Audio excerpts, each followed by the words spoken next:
mom did, and baby birds were around at her farm.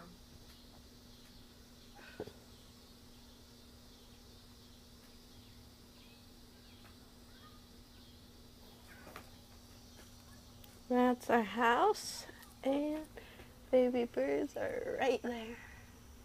They're all just watching out for each other. It's adorable. One of them looks like it's gonna fall out. With honesty, Kelsey. With honesty.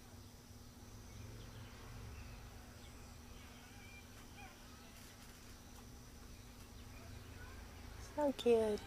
There's 4 or 5 of them in that nest.